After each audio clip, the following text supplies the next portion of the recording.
Welcome back to Titan Academy. In this video, we will cover using the project and element style together best practices.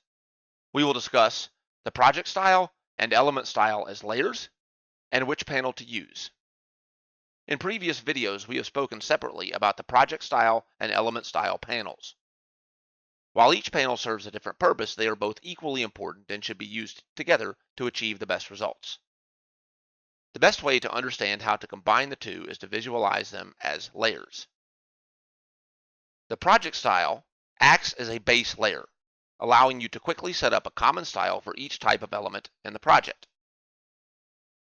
The element style is a layer placed above the base to apply different styles to specific elements. An important thing to understand is that project style and element style can override one another. So no matter what style configurations you already have for your element, the last style applied to it will always override the previous one. Let's demonstrate how this works. Let's say we know that all of our input elements in the project should have a red underline and a certain size. We need to use the project style for this. Go to Project, select Style, Configure. In our input fields, for the root, we will set a primary color of red. That has now given all of our input elements a red underline. And we will set the size. Let's set this to a width of 350 and a height of 42. Notice how this is set the width and the height of all of our input elements. Now let's say that we want the search input element to look different than the other inputs.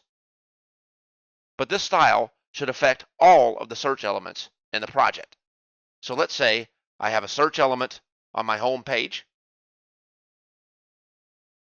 and another search element on a second page, which I'll call My Details. Again, we will need to use the Project Styles configuration window. We will select in the drop-down box above the input fields the search elements. Let's say that we wanted to change the input variant. I will change the input variant from standard to filled. This has impacted the search element on my Details page. It also impacted the search element on my home page, but it did not impact the other input elements. Now let's say we want a specific search element on another page to be different from the style of all of the search elements. I'll go back to my Details page. We will now use the element style panel for that. So I'll close the project style panel. I will select the specific search element on this page, and I will open the element style window. Let's change its input fill to a light red color. Let's change the search icon and set the color to white.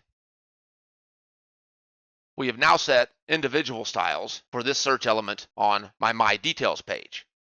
If I go back to the home page, you can see that those changes did not impact this search element. And that is how it's done.